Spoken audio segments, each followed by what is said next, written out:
ન્યૂઝમાં આપ સૌનું હાર્દિક સ્વાગત છે। આવો જોઈએ આજના સમાચાર। હેલ્મેટ ન પહેરનારા સરકારી કર્મચારીઓ સામે દંડનીય કાર્યવાહી। જિલ્લા સેવા સદનના ગેટ પર પોલીસની કાર્યવાહી। ગુજરાત રાજ્ય સરકારના કર્મચારીઓ માટે હેલ્મેટ ફરજિયાત બનાવાયું છે। સરકારી કચેરીઓમાં આવતા દ્વિચક્રી વાહનો પર હેલ્મેટ ફરજિયાત બનાવ્યું છે, છતાં આ કાયદાનો અમલ ન કરનારા સરકારી કર્મચારીઓને હવે કાયદાનું પાલન કરાવવા પોલીસે લાલા કરી।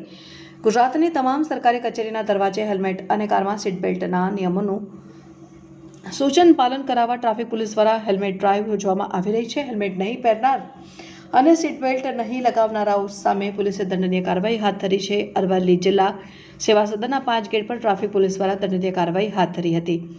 આ અંગે રાજ્યના પોલીસ વડાએ એક્શન પ્લાન બનાવ્યો। આજથી ગુજરાતના તમામ સરકારી કર્મચારીઓને ફરજિયાત હેલ્મેટ પહેરવું પડશે। દરેક સરકારી કર્મચારીઓ કચેરીઓ પર પોલીસ તૈનાત રહેશે। ટ્રાફિક પોલીસ ઓફિસના ગેટ પર નિયમોનું પાલન કરાવશે। ડીજીપી વિકાસ સહાય અંગે આદેશ કર્યા હતા, જે આદેશ અનુસાર કાર્યવાહી હાથ ધરવામાં આવી છે।